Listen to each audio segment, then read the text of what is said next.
Hello and welcome to an episode of Historically Marked. I am Jason in Marceline, Missouri, and yes, this is Walt Disney's hometown. Disney and his family moved here when Walt was 4 years old. We're going to be taking a little trail that's going to be lots of markers, as we're going to be walking on some of the places where Walt Disney once walked, and pretty much visiting his childhood. So I'll have more details on that, so I'm just going to go ahead and show you a trail. And so this is where I'm going to be starting, and now up that way is the Disney family farmhouse. I'll show you that as well. But down that trail right there is going to be a Dreaming Tree site and the Disney family barn, where hopefully I will be able to write my name with a Sharpie like a lot of other people have. And like it says on here, anybody can come out here dawn till dusk, 365 days a year. But however, this is privately owned, so don't do anything disrespectful or illegal or whatever. So definitely please treat this piece of Disney history with the respect it deserves. And it is regularly patrolled by the Marceline Police Department, so again, don't do anything stupid. Here's the first marker on the trail. As an adult, Walt Disney wrote, "To tell the truth, more things of importance happened to me in Marceline than have happened to me since, or are likely to in the future." Walt often drew upon his idyllic farm life in Marceline for stories and characters that became world famous through his animated and live action productions. Historical marker number 1. It goes without saying, yes, Walt Disney is a true American success story. The media empire that bears his name is the largest one in the world, worth billions of dollars. They own several properties. Need I explain? Obviously, yes, the Disney cartoons, Pixar, Star Wars, well, Lucasfilm, Marvel, and I believe National Geographic, although don't quote me on that one, but... Alright, so there's this Dreaming Tree found somewhere around here. But this one here is the son of Dreaming Tree, planted in 2004. Give you a little shot of that. This Dreaming Tree sapling was planted by Walt's grandson, Bradford Disney Lund, with the assistance of Walt Disney World Ambassador Sarah Spike, Juan Viles, and Christopher Stewart. Soil from the Magic Kingdom and water from the rivers of America were lovingly mixed with soil from this iconic farm during the planting ceremony.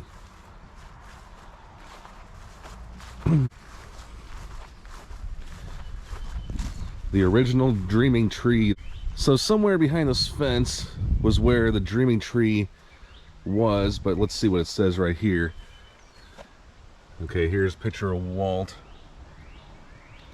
Well, let's see what it says here. In 1906, Elias Disney purchased the William Crane Farm located on the outskirts of Marceline, Missouri. The entire family was enlisted by him and Flora to help maintain the farm, tasking a young Walt with the responsibility of keeping an eye on his little sister Ruth.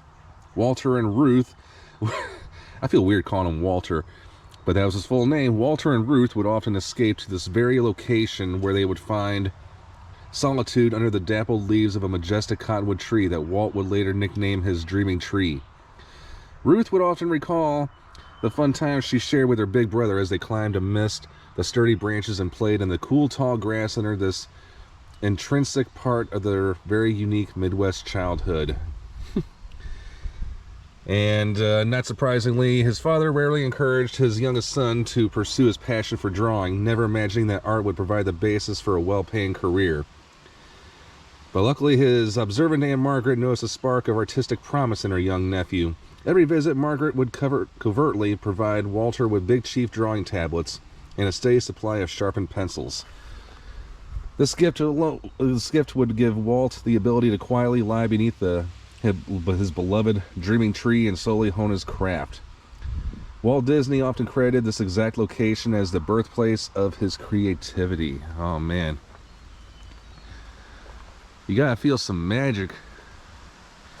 I want to say it was right there in that space, because trees, you know, they don't last forever. And here's some did you knows. Like cottonwood trees have a typical lifespan of between 70 and 100 years. Yeah, the tree was struck by lightning in 2008. Okay, that answers the question.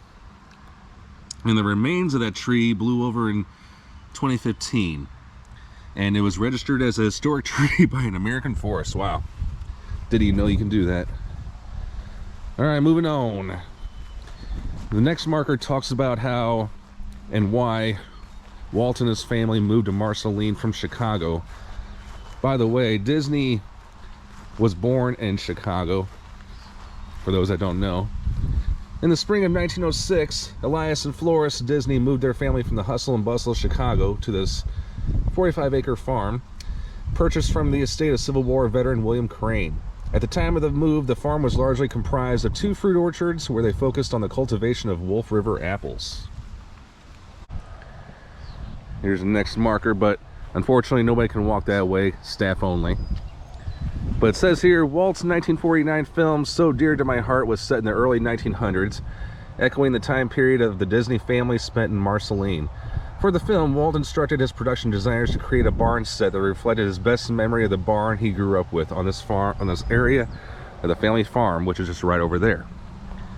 It's actually a replica, but a little besides the point. Walt learns a valuable lesson.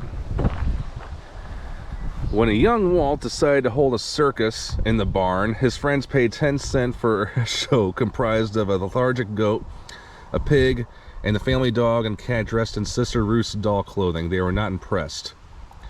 Okay, when Flora heard the commotion in the barn, she requested Walt refund the admission and shared this wisdom. If you deliver more than your audience expects, they will never be disappointed.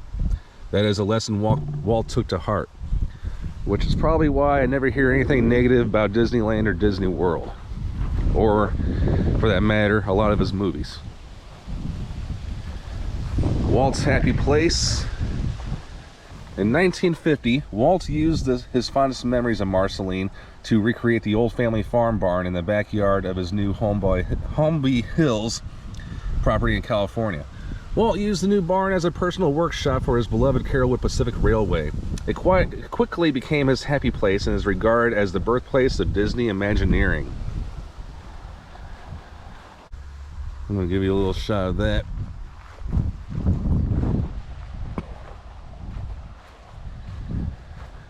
And again, this is just a replica, as it says right here. Welcome to Walt's Barn, which was built by volunteers in the summer of 2001 to help celebrate Walt's 100th birthday.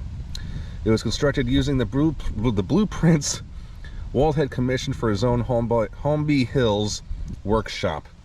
Autographs and messages to Walt and Roy are welcomed on the interior of the barn only.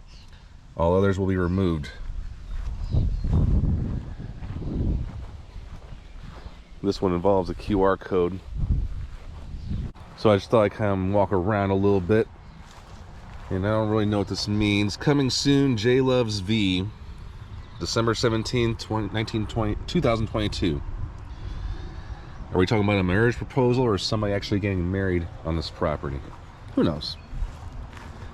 But now, we're going to make our way into the barn. Alright, so this is how you get in. Oh wow, they even got the door open. Okay, somebody needs to get rid of that. Trying to be cool. Oh wow. Now, I can name you at least 3 or 4 different YouTubers who have been here, literally, and they've made their mark here. But I'm gonna see if I can historically mark this. Pun intended, of course. No, for real. I'm gonna definitely, if there's a Sharpie, oh, there is a couple Sharpies available, okay. Now I gotta figure out where and what I'm gonna say on this. So, okay. Alright, so I think I found the spot where I'm going to autograph myself, but this is going to involve me to stand on this thing, and hopefully it can hold me. All right. Okay, you gotta get the marker cap off. And let's see here. So this is what I'm going to do. If my hand can extend that far. Right, Jason.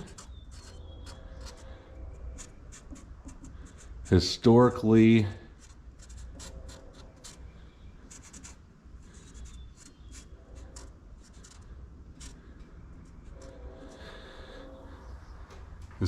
marked.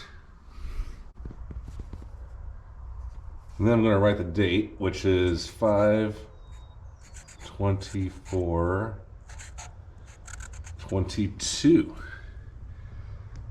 Y'all see that? All right. So now you know what to look for if you're trying to find my name.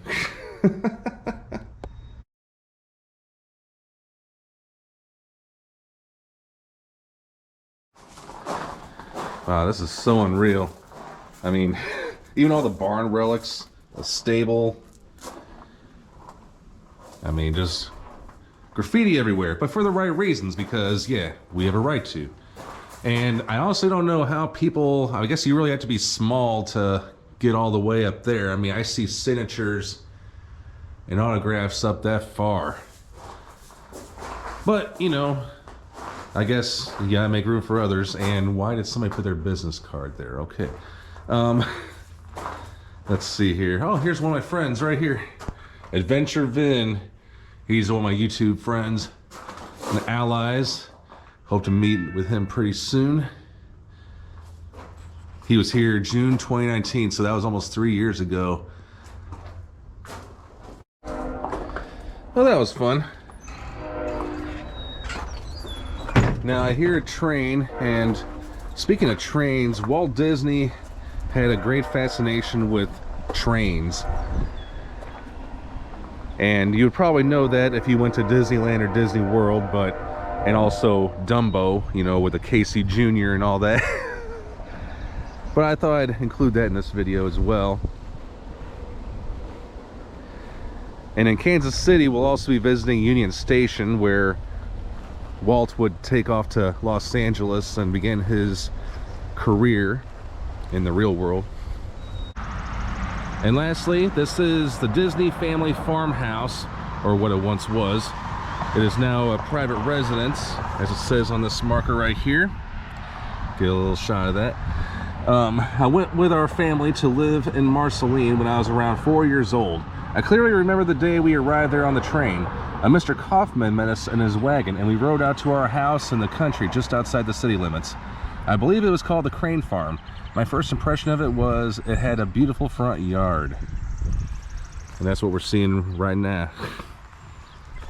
And that was, of course, from Walt Disney.